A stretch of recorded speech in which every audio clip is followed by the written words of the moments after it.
आओ हम यहोवा के लिए ऊंचे सुर से गाएं, अपने उद्धार की चट्टान का जय जयकार करें। हम धन्यवाद करते हुए उसके सन्मुख आए और भजन गाते हुए उसका जय जयकार करें, क्योंकि यहोवा महान ईश्वर है और सब देवताओं के ऊपर महान राजा है। पृथ्वी के गहरे स्थान उसी के हाथ में है और पहाड़ों की चोटियों भी उसी की है। समुद्र उसका है और उसी ने उसको बनाया और स्थल भी उसी के हाथ का रचा है। आओ हम झुककर दंडवत करें और अपने कर्ता यहोवा के सामने घुटने टेके। सबको जय मसीह की। प्रभु परमेश्वर और एक मौका हम सभी को दिए हैं, यूट्यूब के माध्यम से हम परमेश्वर की उपासना करें और वंदना करें। आइए उपासना के आरंभ करते हुए हम परमेश्वर के पास जाएं और प्रार्थना करें। हमारे सामर्थ्य परमेश्वर, धन्यवाद देते हैं प्रभु जी, आप हम सभी को और एक मौका दिए हैं आपके पास आने के लिए। हाँ प्रभु जी, हम धन्यवाद देते हैं। पिछले हफ्ता प्रभु जी आप हमारे साथ रहे, हमारे जीवन के लिए, हमारे परिवार के लिए जो कुछ चीज़ चाहिए था ये सब देकर हमें भरपूर किए, इसलिए धन्यवाद देते हैं प्रभु जी। आज जब हम सब मिलकर आपके पास आए हैं प्रभु जी, हम प्रार्थना करते हैं आप हमें पवित्र आत्मा से उंडल, ताकि हम आपके वचन को हमारे जीवन में रख कर काम कर सके प्रभु, और आपकी महिमा और गौरव कर सके।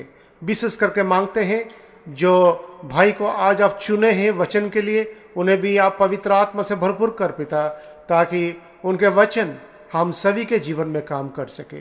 प्रार्थना सुने धन्यवाद देते हुए ये छोटी सी विनती प्रभु यीशु मसीह के नाम से मांगते हैं, सुन और ग्रहण कर।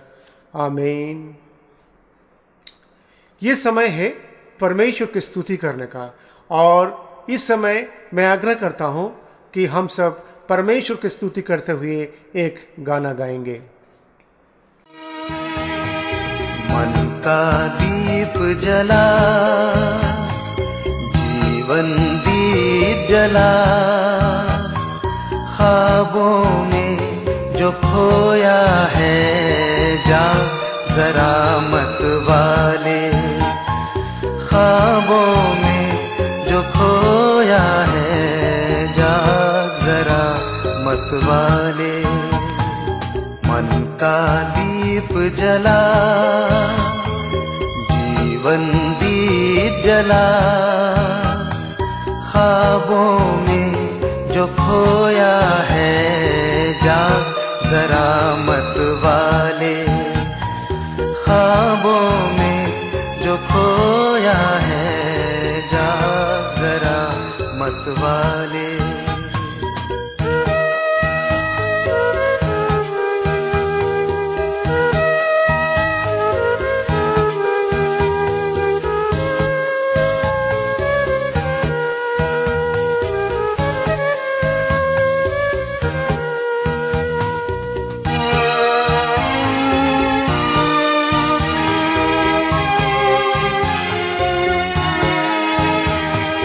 सच बतला दे तेरे मन में रात ये कैसी छाई, सच बतला दे तेरे मन में रात ये कैसी छाई।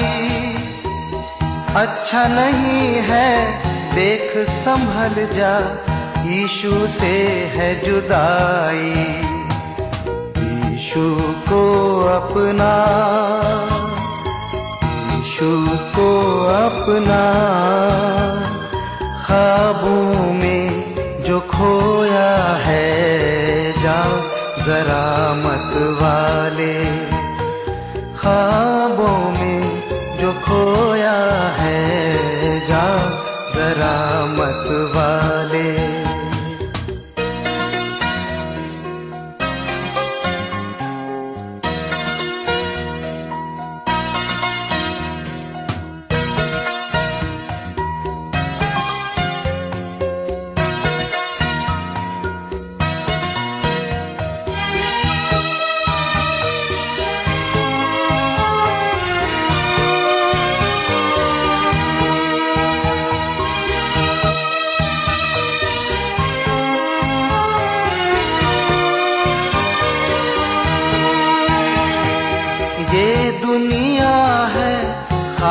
सुनहरा इसमें जो फंस जाए, ये दुनिया है ख्वाब सुनहरा इसमें जो फंस जाए, रोए तड़पे चैन न पाए, घुल घुल के मर जाए। मन का मैल धुला, मन का मैल धुला, ख्वाबों में जो खोया है, जाग जरा मत वाले। ख्वाबों में जो खोया है, जाग जरा मत वाले।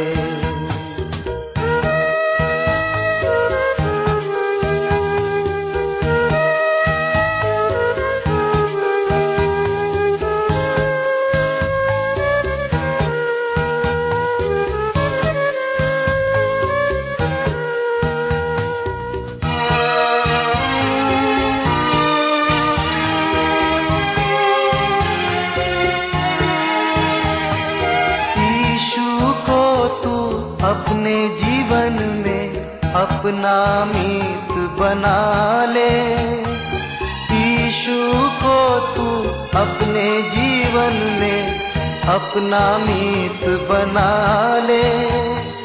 छोड़ दे ये दुनिया है सुनहरी, दुनिया से मन फिरा ले। होगा तेरा भला, होगा तेरा भला, ख्वाबों में जो खोया है, जाग जरा मत वाले। ख्वाबों में जो खोया है, जाग जरा मत वाले, जाग जरा मत वाले। आप सबको बहुत बहुत धन्यवाद कि आप आपके कलीसिया को प्यार करते हैं, इसलिए आप आपका भेंट और दान चढ़ाते हैं। मैं उन्नत करता हूँ, जो भाई बहन आपका भेंट और दान चढ़ाना चाहते हैं वो नीचे लिखे गए हमारे अकाउंट नंबर में आप ऑनलाइन पोस्ट कर सकते हैं। धन्यवाद। इस समय मैं एक विवाह विज्ञापन का घोषणा करता हूँ। आयुष्मान आमोस डिगल पिता अभिराम डिगाल गंडगला पेटापोंगा कंधमाल के विवाह आयुष्मती कोमल ठाकुर पिता शंभू ठाकुर मिशन रोड कटक के साथ 27 मई 11 बजे बकली हाउस में संपन्न होने जा रहे हैं। यदि ये विवाह के विरुद्ध किसका आपत्ति है तो आप मैरिज रजिस्टर के पास ये आपत्ति ला सकते हैं। Right reverend S K. Nanda, bishop diocese of Cuttack and marriage registrar. मसीह के समुचित शरीर होने के नाते United Christian prayer for India UCPI हर कलीसिया और भारत के हर कोन में स्थापित विश्वासियों को परमेश्वर के सामने खड़े होने के लिए और हमारे देश के लिए मध्यस्थी बनने के लिए आमंत्रण करता है। हम सब मिलकर 31 मई 2020 12 बजे से लेकर 12:20 मिनट तक पेंटिकॉस्ट दिवस को एक भरोसे का आवाज, वंदना और प्रार्थना में बिताएंगे। इसलिए हमारे कलीसिया के हर सदस्य को ये शुभ अवसर में शामिल होने के लिए हम अनुरोध करते हैं। आइए हम लोग मध्यस्थी के प्रार्थना में आगे बढ़ें। हमारे खुदाबंद परमेश्वर, धन्यवाद देते हैं प्रभु जी, आप हमारे साथ रहकर आपकी आत्मा के द्वारा हमें चलित करके ये संसार में आगे बढ़ने के लिए सहायता करते हैं। प्रभु जी, हम दुर्बल मानव हैं, फिर भी आपने हम सभी को कितना प्यार करते हैं और आपके शक्ति देकर हमें भरपूर करते हैं, इसलिए धन्यवाद देते हैं। जो समय सारे दुनिया भयभीत स्थिति में है, प्रभु जी आप हम सभी को आपके पास आकर आपकी स्तुति करने के लिए समय दिए हैं, इसलिए धन्यवाद करते हैं प्रभु जी। विशेष करके मांगते हैं जो भाई बहन आज कोरोना वायरस में प्रभु जी वो बीमारी में हैं, प्रभु जी हम प्रार्थना करते हैं आप दया कर और उन्हें चंगाई दे दे पिता।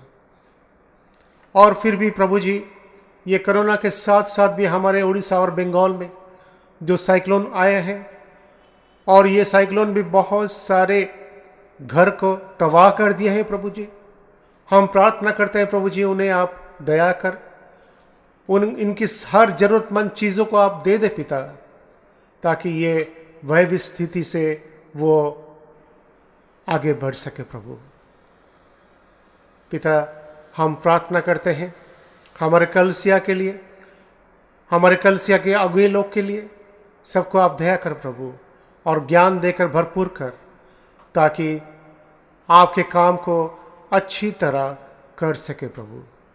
विशेष करके मांगते हैं प्रिय प्रभु जी आप हमारे कलीसिया में जो भाई बहन बीमारी में हैं उन्हें दया कर और चंगाई दे दे पिता, ताकि आपकी महिमा हम सब मिलकर कर सके। प्रार्थना करते हैं जो भाई बहन भेंट चढ़ाते हैं प्रभु जी उन्हें आप आशीषित कर, उन्हें आप दया कर, और प्रभु जी ये भेंट और दशमांश जैसे आपके काम में इस्तेमाल हो सके प्रभु, ऐसे आप कृपा कर। प्रार्थना मांगते हैं प्रभु जी आपके दास जो आज वचन लेके आ रहे हैं उन्हें भी आप दया कर पिता, उनके हर वचन जैसे हम सबके जीवन के लिए आशीषित हो सके प्रभु, ऐसे कृपा कर। प्रार्थना सुने धन्यवाद देते हुए ये छोटी सी विनती प्रभु यीशु मसीह के नाम से मांगते हैं, सुन और ग्रहण कर, आमीन। आज के मनन के लिए जो वचन लिए गए हैं ये है मत्ती लिखी सुसमाचार, इसका 18 अध्याय 32 आयत से लेकर 35 आयत तक। मत्ती लिखी सुसमाचार इसका 18 अध्याय 32 आयत से लेकर 35 आयत तक। यहाँ पर ऐसे लिखे जाते हैं, तब उसके स्वामी ने उसको बुलाकर उससे कहा, हे दुष्ट दास, तूने जो मुझसे विनती की तो मैंने तो तेरा वो पूरा कर्ज क्षमा किया। सो जैसा मैंने तुझ पर दया की वैसे ही क्या तुम्हें भी अपने संगी दास पर दया करना नहीं चाहिए था? और उसके स्वामी ने क्रोध में आकर उसे दंड देने वालों के हाथ में सौंप दिया कि जब तक वो सब कर्जों भर ना दे तब तक उनके हाथ में रहे। इसी प्रकार यदि तुम में से हर एक अपने भाई को मन से क्षमा ना करेगा तो मेरा पिता जो स्वर्ग में है तुमसे भी वैसा ही करेगा। परमेश्वर ये वचन पर अपने आशीष उंडेल। इस समय मैं अनुरोध करता हूँ हमारे कलीसिया के पासवान रेवरेंड सौरभ संपत नाग जी को, वो आगे आए और परमेश्वर जो वचन उन्हें दिए हैं ये वचन देकर हमें तृप्त करें। प्रभु यीशु मसीह के महान नाम में आप सबको मेरा नमस्कार। प्रभु को हम धन्यवाद देते हैं आज के इस दिवस के लिए, और विशेष रूप से धन्यवाद देते हैं कि लॉकडाउन की इस चौथे भाग में परमेश्वर ने हम सबका साथ दिया है, वो हमें संभाले रखा है और सारी चीज़ों में हमारे सारी ज़रूरतों को चीज़ों को वो प्रदान कर रहे हैं, इसीलिए हम उसके शुक्रगुजार हैं। आइए आज के वचन को जाने से पहले हम परमेश्वर के सामने अपनी शीशों को झुकाएंगे और प्रार्थना करेंगे। आइए हम प्रार्थना करें। राजाओं के राजा, प्रभुओं के प्रभु, हमारे जीवित परमेश्वर, हम आपको धन्यवाद देते हैं क्योंकि आपका वचन सुनने के लिए फिर से आपने हम सबको यह अवसर दिया। पिता, आपके वचन सुनने के समय हमारे सबके हृदयों को आप प्रस्तुत कीजिए। पिता, हमारे कान को और हमारे जो सोचने वाली प्रक्रिया को, उस सारी चीज़ों को आप नियंत्रित कीजिए। धन्यवाद देते हैं प्रभु, क्योंकि आप हमारे प्रार्थनाओं को सुन रहे हो। यीशु के महान नाम से मांगते हैं, आमीन। आज का जो वचन पढ़ा गया है वह है मत्ती लिखित सुसमाचार, उसका 18वां अध्याय 32 पद से लेकर 35 पद तक। मत्ती उसका 18वां अध्याय 32 से लेकर 35 पद। यह सारी घटना का विवरण प्रारंभ होता है पतरस की एक प्रश्न से, जो कि वो यीशु मसीह को पूछ रहा है। पतरस यीशु मसीह को पूछ रहा है, हे प्रभु, यदि मेरा भाई अपराध करता है तो मैं कितने बार उसे क्षमा करूं? क्या 7 बार तक? यीशु ने उससे कहा, मैं तुझसे यह नहीं कहता कि 7 बार तक, वरन 7 बार के 70 गुण तक। यह कहानी आरंभ होता है, प्रभु यीशु मसीह उसके बाद उनको एक कहानी बोलते हैं, और वह कहानी आरंभ होता है एक राजा से। और एक राजा जो कि बैठते हैं अपने कर्जदारों के लेखा जोखा को देखने के लिए, और जब वो देख रहे होते हैं उस समय में वहाँ पर एक कर्जदार जो कि उनसे 10,000 तोड़े का पैसा उनसे लिया होता है। बाइबल के इतिहासकारों के मत के अनुसार 1 तोड़े का मूल्य है, जो कि उस समय के साधारण मजदूर जो 2 साल अगर काम कर सकते थे, उस 2 साल में जितना उनको मिलेगा वह 1 तोड़ा बोल के माना जाता था। इस प्रकार से अगर हम देखेंगे 10,000 तोड़े का परिमाण होगा, वह बहुत ही बड़ा अंश था, और ये अंश यह जो आदमी जो कि राजा से लिया था उनके लिए देना बहुत ही मुश्किल था। मगर जब वह राजा के सामने गिड़गिड़ाता है और उनसे बोलता है कि मेरे ऊपर करुणा कीजिए, मैं आपके सारे पैसा को आपको दे दूंगा, उस समय में करुणा से भरकर राजा बोलते हैं कि चलो, तुम्हारे सारे पैसे माफ़ हुए और मैं तुमको आज़ाद करता हूँ। उसी समय में वह आदमी आनंद से वहाँ से निकलता है, मगर आने वाले समय में वह देखता है, उसके संगी दासों को देखता है, और उनमें से एक जो कि उनसे 100 दिनार लिया था, 100 दिनार जो कि 1 दिनार का पेमेंट है, एक दिन में जो जितना एक आदमी कार्य करेगा उसका पेमेंट है 1 दिनार। यह ज़्यादा नहीं था, मगर फिर भी यह आदमी जो कि राजा से क्षमा पाता है, वह उसका गला पकड़कर उससे बोलता है कि जब तक तू मेरा सारा पैसा नहीं चुका देता, उसको जेल में वह डाल देता है। यह बात जब राजा के कान में जाती है तो राजा विशेष रूप से दुखित होते हैं और उस आदमी को बुलाते हैं और बोलते हैं कि मैंने तेरा इतना बड़ा कर्ज माफ़ किया, क्या उसी प्रकार से तुझे भी तेरे कर्जदार को माफ़ करना नहीं चाहिए था? और उसको वो कारागार में डाल देते हैं, और जब तक वो अपना पैसा नहीं चुकाता वहाँ पर रहने के लिए आदेश देते हैं। यह विवरण को हम जब देखते हैं, विशेष रूप से शायद हमारे जीवन के ऊपर भी यह प्रत्यक्ष या फिर परोक्ष रूप में यह आधारित है, क्योंकि बहुत बार हम भी परमेश्वर से बहुत आयत से आशीष पाए हैं, उससे क्षमा पाए हैं, मगर हमें जब क्षमा देने की बारी आती है तो उस समय में हम चूक जाते हैं और दूसरों को क्षमा नहीं कर पाते। रोमियो उसका 5वां अध्याय का 8 पद में लिखा है कि परमेश्वर का प्रेम हमारे प्रति इस प्रकार जाहिर हुआ कि जब हम पापी ही थे उस समय में उसने यीशु मसीह को भेजा, जो कि अपना प्राण हम सबके लिए वह दे सके। यीशु ने क्रूस पर अपना प्राण दिया, और क्रूस पर वो जब चढ़ा हुआ था उस समय में उसने बोला कि परमेश्वर, ये लोग जो मेरे ऊपर यह व्यवहार कर रहे हैं उनको क्षमा कर दे, क्योंकि ये क्या कर रहे हैं यह उनको मालूम नहीं है। लॉकडाउन के समय में हमें बहुत सारे ऐसे परिवार भी देखने को लिए मिलता है जो कि घरेलू हिंसा के शिकार हैं।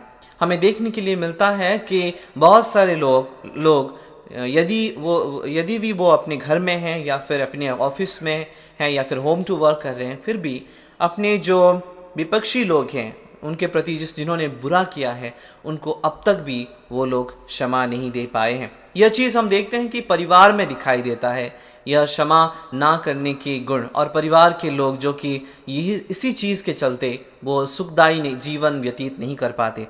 हम देखते हैं कि विश्वासियों के जीवन में, चर्च में यह विषय दिखाई देता है। चर्च के विश्वासी लोग, चर्च के नेता लोगों के बीच में भी यह विषय दिखाई देता है। बहुत बार हमारे देश की शासन व्यवस्था और the government, different government of different states में इस बात को भी देखने के लिए हमें मिलता है।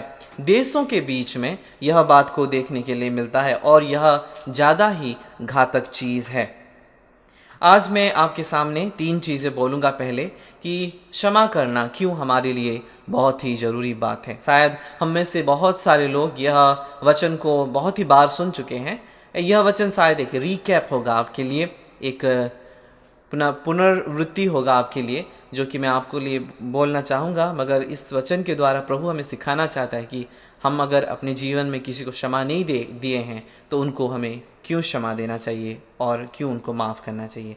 पहला जो विषय है, क्षमा कीजिए ताकि हमारे पाप भी क्षमा हो सकें। क्षमा कीजिए जैसे कि हमारे पाप भी क्षमा हो सकें। मत्ती उसका 18:35 जो कि अंश हमने पढ़ा है, वहाँ पर लिखा गया है, यीशु मसीह बोलते हैं अपने चेलों को, इस प्रकार यदि तुम में से हर एक अपने भाई को मन से क्षमा ना करेगा, याद रखिए यहाँ पर लिखा है मन से क्षमा ना करेगा, दिल से माफ नहीं करेगा, तो उसके अपराध भी क्षमा नहीं किए जाएंगे।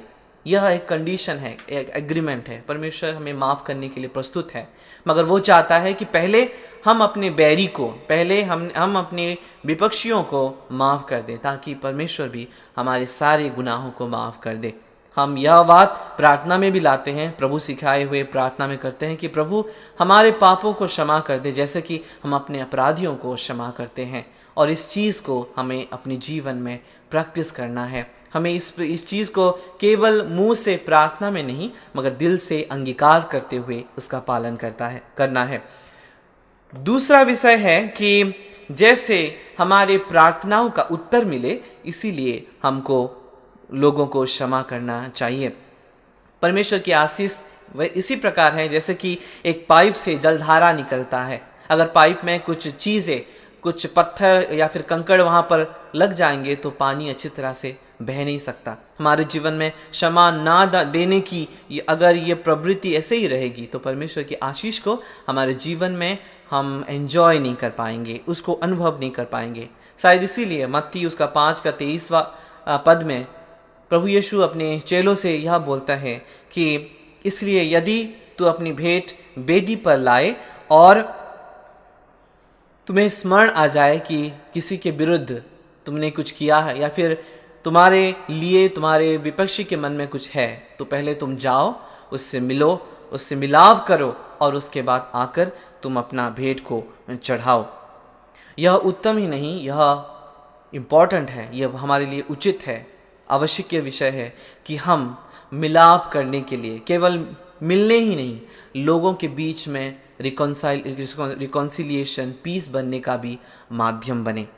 अगर हम पढ़ेंगे मत्ती उसका 5:9 पद में, जिसको धन्य वचन या आनंद वचन बोला जाता है, वहाँ पर लिखा गया है, धन्य है वो जो मेल करने वाले हैं, क्योंकि वे परमेश्वर के पुत्र कहलाएंगे।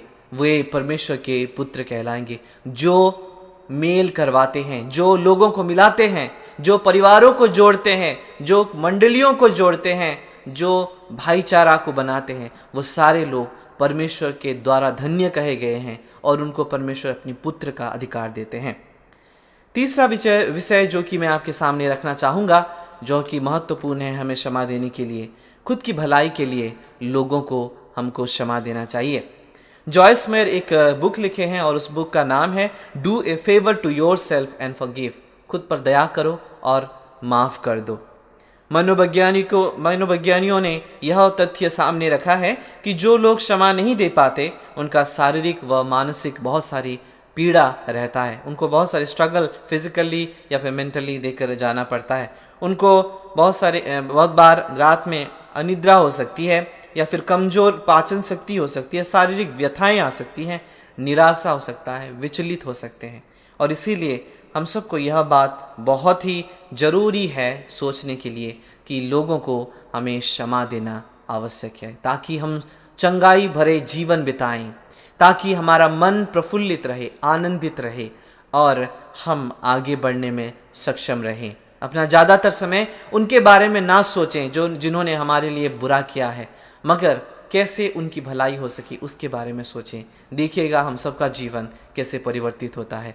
हमारे आत्मिक जीवन के लिए भी यह बहुत ही ज़रूरी है कि हम लोगों को क्षमा करें। जब तक हमारी कलीसिया के लोग एक दूसरे को माफ़ नहीं करेंगे, जब तक हमारे परिवार के लोग एक दूसरे को माफ़ नहीं करेंगे, जब तक हम जहाँ पर वास करते हैं या फिर काम करते हैं वहाँ पर हम एक दूसरे को क्षमा नहीं करेंगे, तब तक हमारी प्रगति नहीं आ सकती, तब तक हमारी शांति नहीं आ सकती जीवन में, और हम आगे नहीं बढ़ सकते। इसीलिए प्यारे भाई और बहनों, आइए हम मिलकर यह बात को ठानें कि हम परमेश्वर के लिए लोगों को क्षमा करने के लिए इन दिनों में, जिन दिनों में कि हम लॉकडाउन के समय में बिता रहे हैं समय, अगर किसी के बारे में कुछ है, एक लिस्ट बना लीजिए और उनका नाम लिख लीजिए और परमेश्वर से मांगिए ताकत कि परमेश्वर आपको ताकत दे, और उन सारे व्यक्ति के लिए आप प्रार्थना करें और क्षमा का देने के लिए सामर्थ्य रहें। अगर किसी को नहीं दे पा रहे हैं उसके आगे आप टिक लगा दीजिएगा। अगर नहीं दे पा रहे हैं तो याद रखिएगा परमेश्वर आपको ताकत देगा उनको प्रेम करने के लिए, क्षमा करने के लिए। अगर हम सोचते हैं कि कोई अंगार को लेकर अपने पॉकेट में, कोई अंगार को लेकर सोचते हैं कि सामने वाला जल जाए, तो ये हमारी मूर्खता होगी। इसी प्रकार अगर किसी के बारे में कुछ बुरा फीलिंग है और हम सोचते हैं कि सामने वाले का बुरा होगा, ये हमारी मूर्खता होगी, हम खुद ही जलते जाएंगे। आइए हम इस चीज़ को ना करें। मैं यह बात भी स्वीकार करना चाहूँगा कि क्षमा देना इतना ही सहज विषय नहीं है, यह कठिन विषय है, मगर हम जब एक चेष्टा करते हैं, प्रयत्न करते हैं, परमेश्वर अपनी आशीष हमें देता है। जो हमें हमारा बुरा करते हैं उनके लिए मैं बोलूँगा कि 2 चीज़ इस सप्ताह में जब आप जी रहे हैं तो इस सप्ताह में 2 चीज़ कीजिएगा। पहला चीज़ क्या कीजिएगा कि हमारे प्रति बुरे बर्ताव रखने वालों के प्रति प्रेम रखिए।